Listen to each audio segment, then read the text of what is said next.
Live from Fargo and serving you on TV, online, and on the go. This is Valley News Live at 6. And I said, oh no, this is a scam.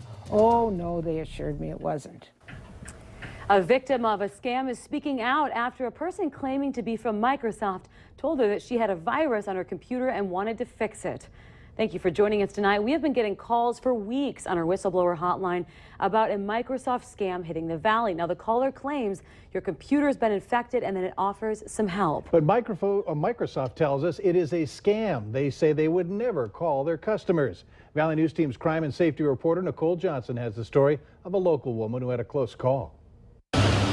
They knew my name, they knew my address, they knew my phone number. Retired nurse Jackie Jensen says she knows a scam when she sees one. It was always MSN, www. But when she got a call from someone claiming to be from Microsoft, she believed them. She says they knew her personal information and warned her that her computer has been infected. Well, they told me to click on this one. Jensen followed the caller's instructions, logged onto her laptop, filled out personal information for about an hour until it started to sound fishy. Then they were going to sell me this program that would ensure that this never happened again.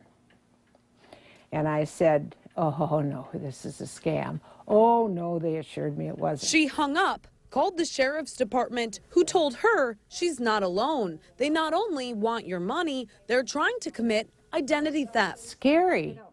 The fact that they could have gotten a hold of a credit card didn't scare me as bad, but your identity is a whole other thing. Jensen sorted things out with her bank, but she's concerned others could fall for this. People like me, you know, retired senior citizens and stuff, the last thing they need is to have their identity stolen. To see for ourselves, we called the number on Jensen's caller ID, only to get multiple automated messages. Hi, thanks for calling the Focus. We tried another number, sat on hold for 10 minutes before talking to a woman who wouldn't tell us what their business does, but assured us they weren't with Microsoft. Somebody's going to make a mistake and sign up for their service.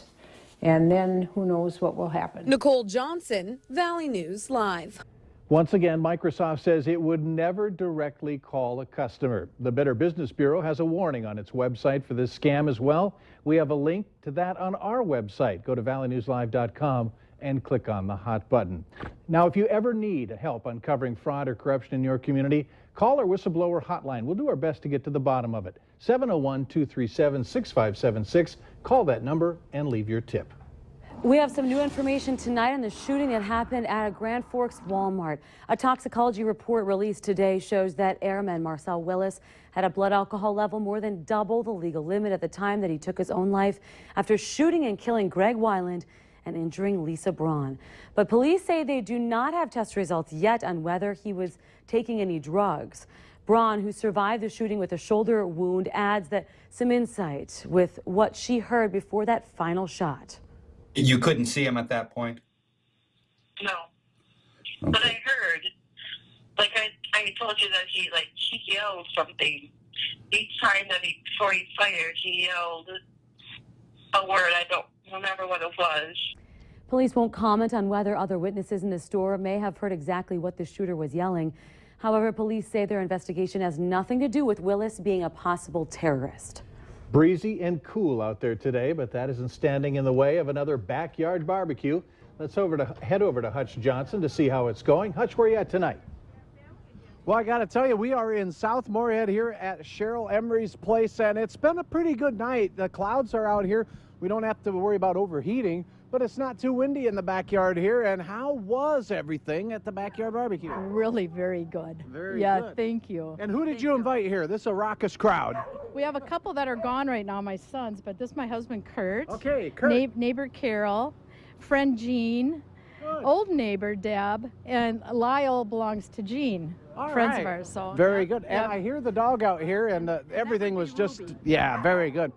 Well, you've been wonderful hosts out there, and I got to tell you, we'd love to come to your backyard. Make sure you swing into Cashwise by the meat department to sign up for your chance to win a backyard barbecue. A few sprinkles showing up on radar, primarily in the Northern Valley, although I can't rule out 1 or 2 drops here in the FM area. Get out and enjoy whatever you have to do. Just bring the umbrella. Temperatures will be steady for most of the evening through the valley at around that 55 to 60 degree mark, no matter where you are.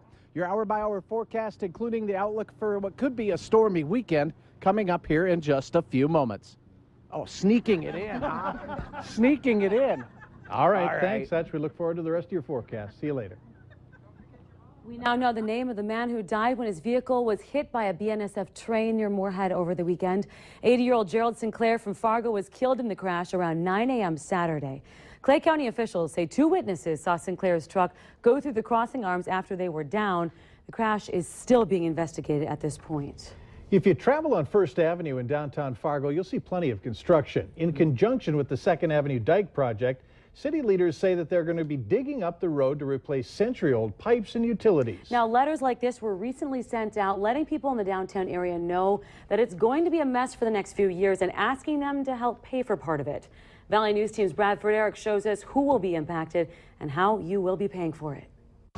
The orange is already up, sidewalks are closed, and people are navigating around the heavy equipment near the Fargo Public Library. The discussions we've been having with city engineering, it looks like this will be taking place in August. He's talking about this latest undertaking, replacing water mains and sanitary and storm sewers on First Avenue.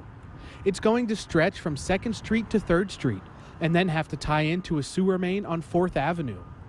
Despite work starting, the library says right now is their busy season and people can get in and out just fine. I am a little concerned about that road obstruction and detours and how that's going to affect kind of my everyday routine. The city wants to up special assessments on property owners downtown to pay for the project, something that does not sit well with Wilson. Anything to help downtown, I guess, but if it's, me paying extra money for, sewage lines and it's not coming out of my taxes, then I'm a little bothered by that, I suppose.